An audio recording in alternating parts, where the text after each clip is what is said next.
Hello बच्चों, चलिए प्रश्न को पढ़ते हैं। बताइए कि निम्नलिखित कथन सत्य है अथवा असत्य है। आपको कथन दिया हुआ है लेड या लेडेड या लेड युक्त गैसोलीन में शीशे का चूर्ण उपस्थित होता है।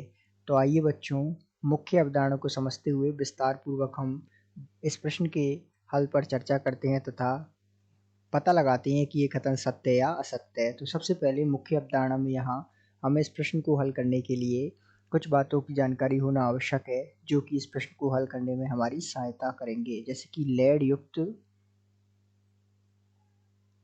गैसोलीन के बारे में हम सबसे पहले चर्चा करते हैं।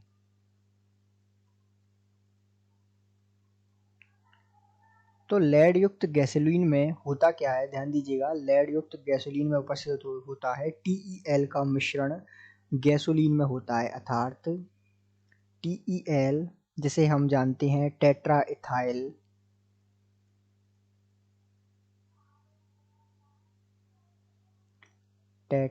इथाइल लेड का मिश्रण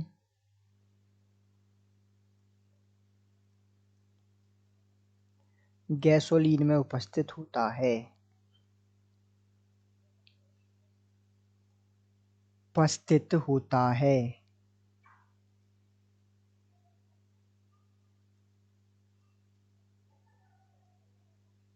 तो अर्थात ये जो हमसे कहा है कि लेडेड या लेड युक्त गैसोलीन में शीशे का चूर्ण उपस्थित होता है, ये तो बिल्कुल ही असत्य हो गया, अर्थात गलत हो गया। उसमें क्या होता है, उसमें होता है TeL अर्थात टेट्रा इथाइल लेड। ये क्या होता है, ये जो इंजन है TeL क्या काम करता है, इंजन में जो है ये अवस्फोटित अभिकर्मक का कार्य करता है, अर्थात अवस्फोटन को कम करता है।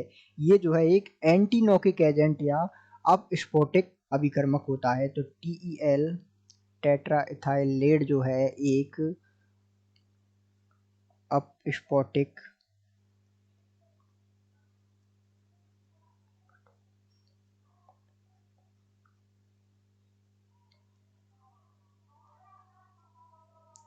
अभिकर्मक होता है। तो इस प्रकार हम कह सकते हैं कि ये जो कथन है लेड युक्त गैसोलीन, उसमें TeL या टेट्रा इथाइल लेड का मिश्रण गैसोलीन में होता है, ना कि शीशे का चूर्ण होता है। तो ये जो कथन है पूरी तरह असत्य है। आशा करते हैं आपको समझ आया होगा। धन्यवाद।